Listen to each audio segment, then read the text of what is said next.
Hello mga bro, magandang hapon or magandang gabi.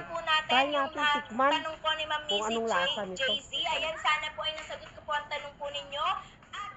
Hindi ko rin kilala ang tawag dito sa purong ito eh.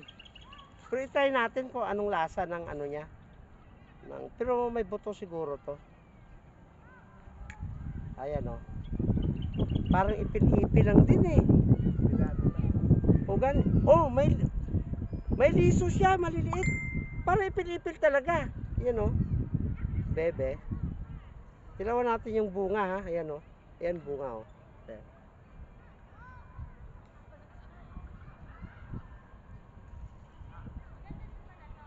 Ma-upload. Anong Tagalog sa ma-upload? Pakla. Mapakla. Mga bro, mapakla. Masarap siya mga bro. So, videohin mo. Dito. Ito pala yun. Yan yun. Kinain niya pa. Luwad. Hindi Luwad na. Hindi. Okay na. Basta yan, nakakain pala to mga bro. Ang kaon. Okay? Luwad na.